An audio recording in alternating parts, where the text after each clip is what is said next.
வணக்கம் Kovai Santa Monica study abroad எஜி expo 2025 May 3ஆம் தேதி கோயம்புத்தூரில் உள்ள ரெடிசன் ப்ளூ ஹோட்டலில் எங்களுடன் சேருங்கள். இப்பெல்லாம் புது படம் ரிலீஸ் ஆகுதோ இல்லையோ ரீ ரிலீஸ்னு சொல்லி முக்கியமான பிளாக் பஸ்டர் படங்கள் தொடர்ந்து ரீ ரிலீஸ் ஆகிட்டு இருக்கு. இந்த ஒரு வேலையில தான் மீண்டும் அஜித் மற்றும் சூர்யாவோட படங்கள் ரீ ரிலீஸ் ஆக போகுது. ரசிகர்கள் இதை கொண்டாட ஆரம்பிச்சிருக்காங்க.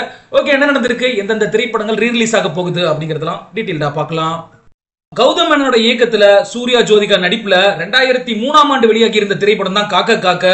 செம்ம ஹிட். அதற்கு ஒரு முக்கிய காரணம் ஹாரிஸ் ஜெயராஜோட மியூசிக்க சொல்லலாம். இந்த படத்தை இப்ப ரீ ரிலீஸ் செய்யலாம் அப்படின்ற திட்டமிட்டு இருக்காங்களாம் படக்குழு.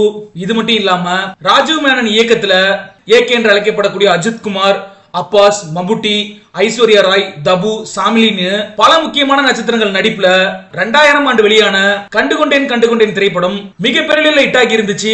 மல்டி ஸ்டார்ஸ் காம்பினேஷன்ல வெளிவந்த கிளாசிக் காதல் திரைக்காவியம் அப்படின்னே சொல்லலாம். அந்த அளவுக்கு இந்த திரைப்படம் வசூல் சாதனை படைக்கல அப்படின்னாலும் பல ஸ்டார்ஸ் ஒரே படத்துக்குள்ள கொண்டு வந்தாங்க.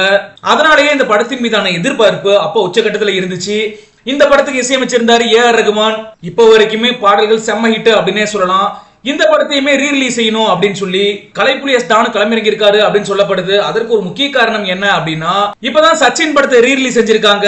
பயங்கரமான ஹிட். இந்த படத்தோட சக்சஸ் மீட்ல தான் இந்த ஒரு விஷயத்தை உறுதிப்படுத்தி இருக்காரு கலைப்புலி எஸ் தானு. இது இல்லாம பாரஞ்சித் இயக்கத்துல 2016ஆம் ஆண்டு வெளியான கபாலி திரைப்படத்தையுமே 2026ஆம் ஆண்டு ரீ ரிலீஸ் செய்யவும் திட்டமிட்டு இருக்காங்க அப்படின்ற தகவலும் வெளியாகி இருக்கு. சரி, ஓகே, நீங்களும் மறக்காம கமெண்ட் செக்ஷன்ல பதிவு பண்ணுங்க. இப்பலாம் திரைப்படங்கள் ரீ ரிலீஸ் ஆகிறது ட்ரெண்டிங்கா மாறிக்கிட்டு இருக்கு. நீங்க எந்த படம் ரீ ரிலீஸ் ஆகணும் அப்படிங்கறது விரும்புறீங்களோ அந்த திரைப்படத்தோட பெயரை கமெண்ட் செக்ஷன்ல பதிவு பண்ணுங்க. வணக்கம் Kovai Santa Monica study abroad எஜி எக்ஸ்போ 2025 மே 3ஆம் தேதி கோயம்புத்தூரில் உள்ள ரெடிசன் ப்ளூ ஹோட்டலில் எங்களுடன் சேருங்கள்.